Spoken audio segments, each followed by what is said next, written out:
Greetings, fam. Follow me on Instagram for coupons and free giveaways that I'll be issuing from the store. The link will be below the video box, and you can hit it and go to the Instagram page from there. See you soon.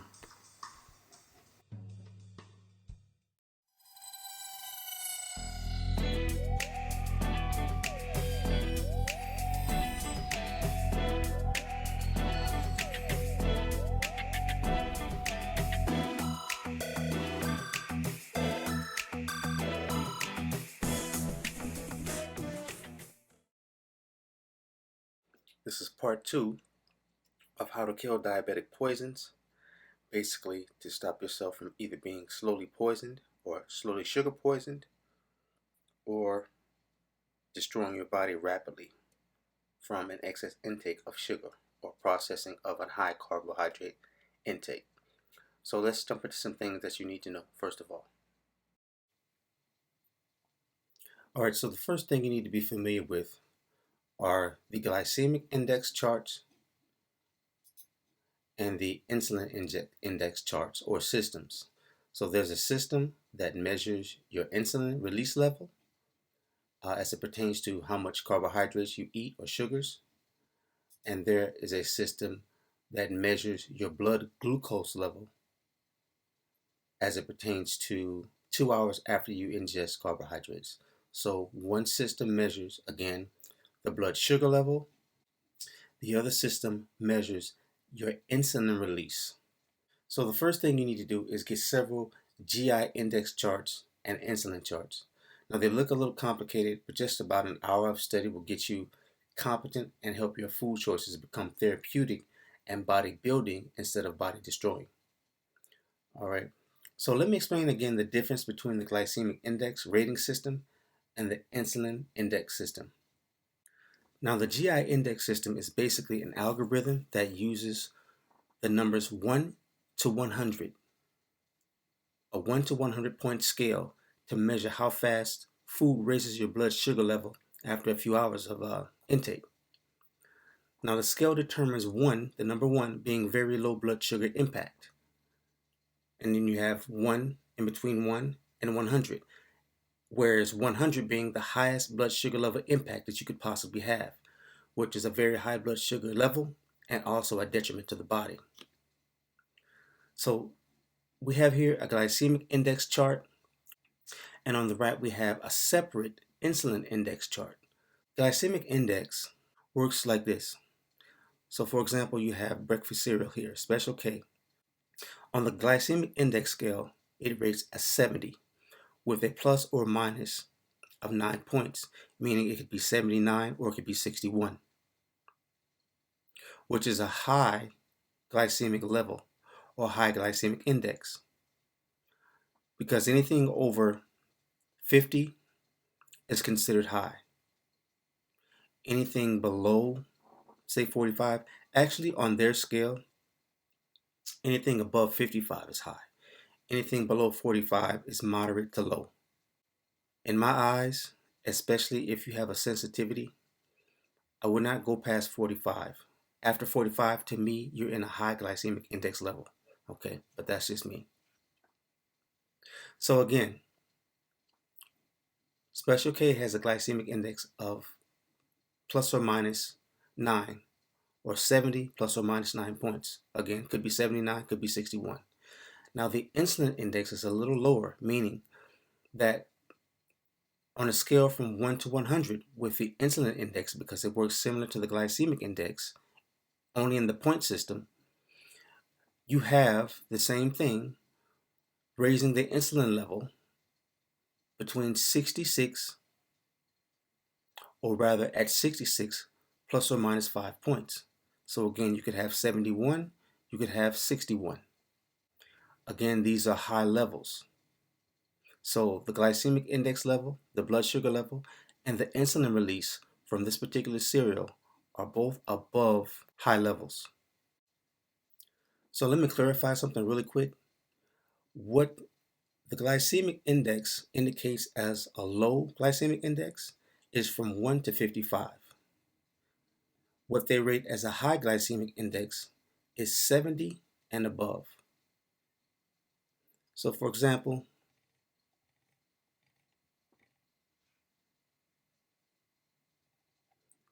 beef is 21 plus or minus 8 points, which could be 29 or 13, they rate that low, a low blood sugar impact. Now on the insulin release, they have 51. I'll go over that later because what basically happens is the body starts to try to create carbs from the gluconeogenic amino acids. That's a whole nother subject. I may get back into that. I may not. We'll see. But this is a low glycemic index. Again, I personally would stay below 45 because I think anything approaching the halfway point, with 100 being the highest, anything approaching 50 is too high to me.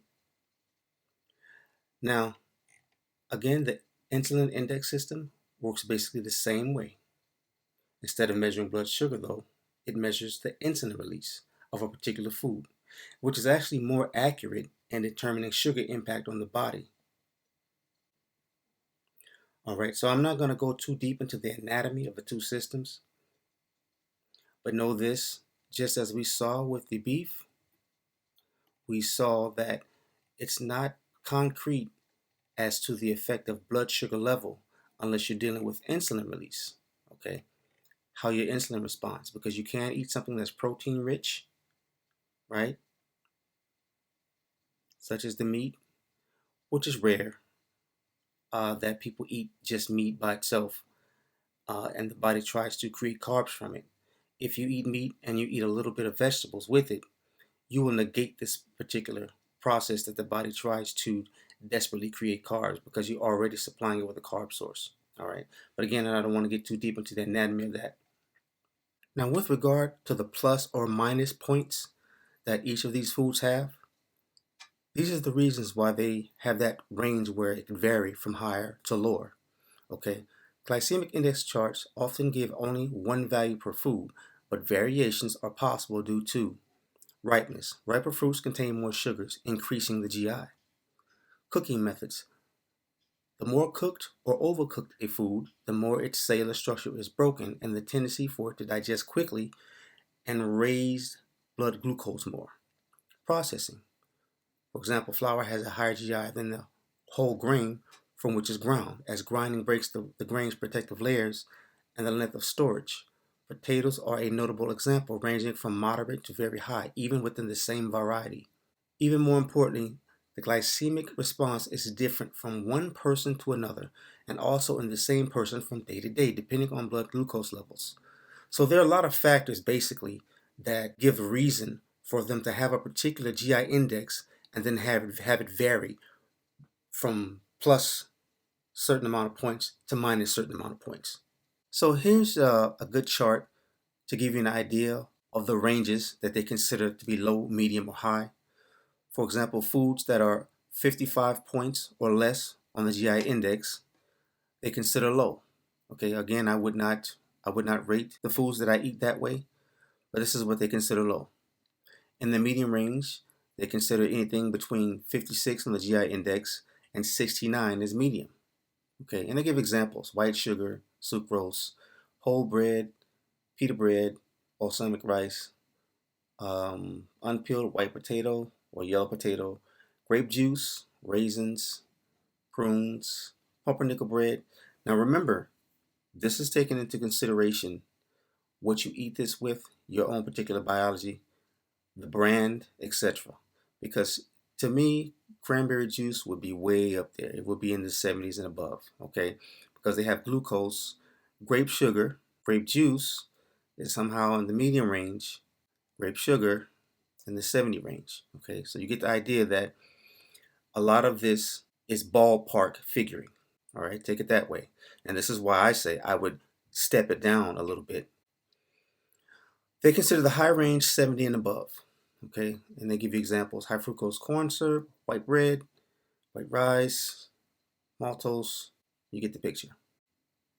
So let's move around this chart a little bit and become familiar with it. So again, we remember this is the glycemic index. This is the insulin index. This is how fast the rise in blood sugar is. This is the rise in insulin. So the type of food is placed here and the particular food here. So we have breakfast cereals, we have carbohydrate rich foods, we have protein rich foods, fruits, snack confectionaries, etc. And as you can see in our carbohydrate rich section is where we have most of our high glycemic foods. Okay, and I know that I said that the highest you can possibly get is 100, but for whatever reason, maybe because of the curves that they talk about or the fluctuations, they have some rated above 100. For example, potatoes, 141. And I think some of these figures also um, depend on how much is eaten as well, because that's where they get the satiety score from, how much has to be eaten for a particular glycemic load. And as we can see, the satiety score is really high. Okay, just know that this is even higher than the glucose rating. So is the white rice, and even the brown rice is higher than the glucose rating of 100. Okay, and this is at plus or minus 18 points. Remember, these plus or minus ranges or variations are due to that chart that we saw about what determines how this food can vary. Some of your lower glycemic foods, all brand breakfast cereal, 40 points on the glycemic index scale. That's pretty low. Of course, your protein rich foods are going to be low on the glycemic index scale, except for your cheeses, which can actually go to the moderate level according to the chart. Eggs, also in the moderate range, or they can span into the moderate range, but they still are relatively safe. Some fruits are in your moderate range, apples, oranges, and then you have your bananas, which are known to be high glycemic. Okay, the red indicated here from 79 to 89. 89 can be your high range, 69 can be your low range. Never taking you out of the moderate level. 69 is also considered high. So either way, bananas can give you a high blood sugar glucose level. Same with grapes. Yogurts, moderate range, or high range, I should say. Ice cream, high range. All right. Any snack or confectionery is probably going to give you a high range on the glycemic level and as well on the insulin level. We see here that these foods raise the insulin level higher than the actual glycemic index. So when you eat candies, jelly beans, etc., donuts, croissants, your body really has a high response to these foods, as we can see by the insulin release on our right side of our insulin index chart. Right? So this will give you a pretty good idea of where to stay once you overstand this chart in terms of your intake. We're going to look at some other charts. Okay, here's a chart of the glycemic index for natural sweeteners. And by the way, you can Google basically any food type that you're concerned with and find out what the glycemic index is. You just have to be a little creative in your searching. But again, this is the index for natural sweeteners. You could do the same thing with breads, glycemic index for common breads, etc. Right, so we have stevia, glycemic index rating 0. Yacon syrup, you've seen me do recipes with this. Glycemic index rating 1, and this is very good to use for recipes. It has a real smooth taste. Xylitol, 8. That's very low on the glycemic index, okay? 1, 8. Agave nectar, I've been asked about this. As you can see, it's 15, not that high, or not high. Fructose, 17. Rice syrup, 25. Okay, these are all pretty low. They go from low to high, so we'll get higher. Date sugar, 32 on the index rating, glycemic index rating. Someone asked me about date sugar in recipes at one point in time, and I believe I responded that if you don't mind carbohydrates in your or added into your recipes, then you can use that. But as you can see, it starts to rise when you use things like date sugar. Okay, coconut sugar, 35. Apple juice, 40. Malt syrup, 42. Honey, 50. 30 raw. Okay, 50 is getting up there. That's close to your moderate range. Okay, that will be a lot of carbs though added to certain recipes. Maple syrup, 54. Blackstrap molasses, 55. Turbinado sugar, 65. Refined white sugar, 99. Okay, so here we have another natural sweetener comparison chart. Okay, stevia, plant derived. Type of sugar, natural. Glycemic index, 0. All right. Carbohydrates per grams of sweetener, 0. See, these charts are very helpful. And I know my brother Rich, if you're watching, if you need me to send these charts to you, because I know you have some concerns with sugar, let me know. Some people you're looking out for, let me know. I'll send these charts to you, and anyone for that matter. Okay. There's also the website right down here where you can get some of these charts. All right. Monk fruit sweetener, natural, plant derived, yes. Natural sugar, 0 index. Carbohydrates per 20 grams of sweetener, 20. If you know anything about monk fruit, you know that has to be added there, but it's not really actual carbs. They're not net carbs. Maple syrup, raw sugar, 54. It's up there on the glycemic index scale, 13 carbs per grams of sweetener. Organic coconut sugar, natural sugar, 35, etc. Raw honey, 58. Raw agave, glycemic index glycemic index 19. Brown rice syrup, glycemic index 98. Okay, so these are things that obviously you may not want to use if you can help it. Xylitol, 7. All right. Type of sugar they give, whether it's natural, sugar alcohol, or raw sugar. Again, very helpful. Here's another chart. Agave nectar, 10 to 19. Coconut sugar, 35 to 42. They still consider these low impact. Date sugar, 103. Okay, you get the picture. You can pick up any of these charts online. So let's get into some of the solutions, some of the things you can do to have ultimate control over your blood sugar levels. Some things you can do in case you do find yourself eating something that's going to elevate your blood sugar level. But you can also use these measures to keep your levels low, to use them therapeutically, to use them daily. Okay? Between all of the solutions that we'll go over here, you can use them in a wide range of ways. Like I said, in addition to other herbs that you take, other therapies that you're engaged in, you can use some of these in your everyday intake regimen or use them as food therapies. Piperine, I've discussed this before, and what this is black pepper, right?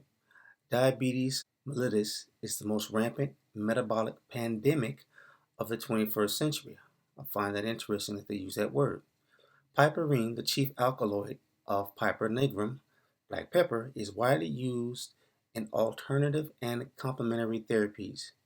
It has been extensively studied for its bioenhancing properties. Okay, so I've discussed this before. You can use black pepper therapeutically in several dishes, meaning you can really pour the pepper on. Now, here's the thing, fam.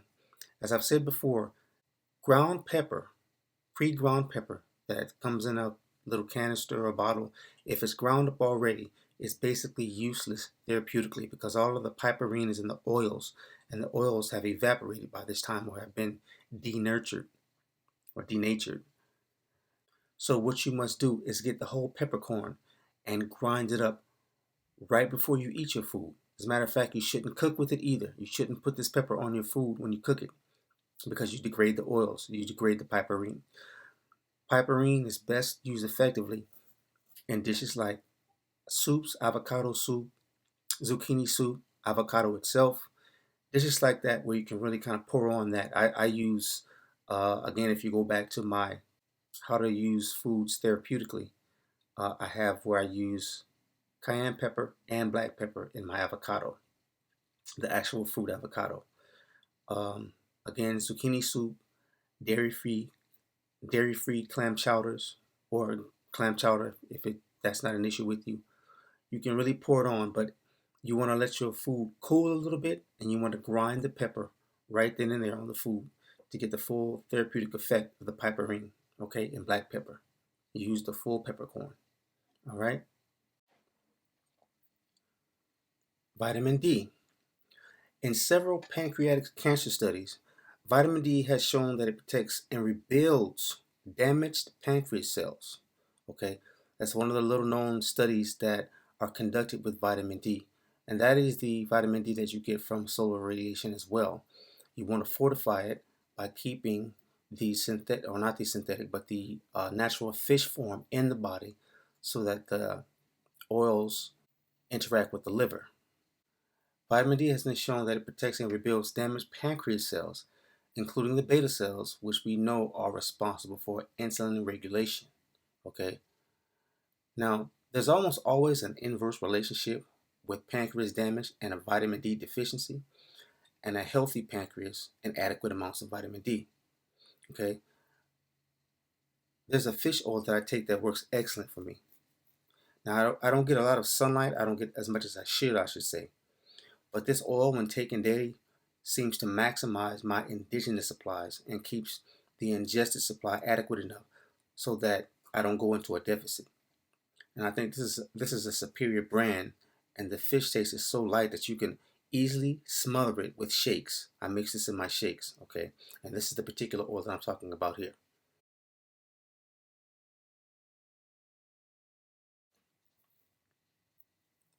Now there's a herb called Gymnema sylvester.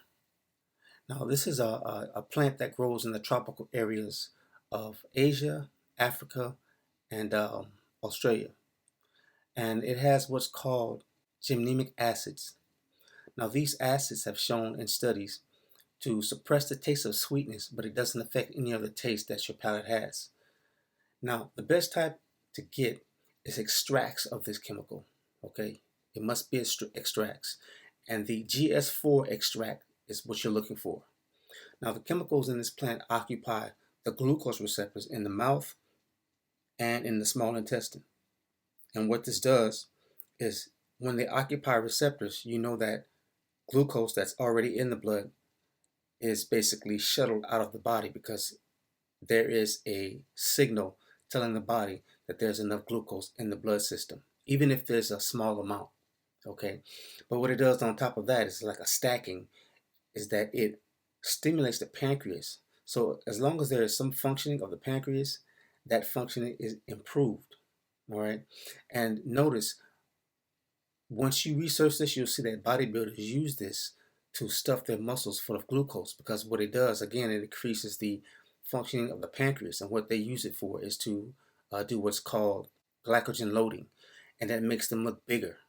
Okay, so this is something they use. Now, this particular brand that I'm going to show you is the one that has 4 medical publicated studies. So this is the one that, if I were to get it, that's the one that I would recommend. That's the one that I would get. Now, you can stack this herb with sea lime cinnamon, not the sativa, but the sea lime. You can use the raw sticks to chew on. You could powder it up and put it into, whatever dish is appropriate for you. And this will give you a glucose reduction in a very short time. Okay, the combination is very strong, and it's not really well known. So this is something you should definitely try if you have issues with sugar, or if you know anyone with issues with sugar.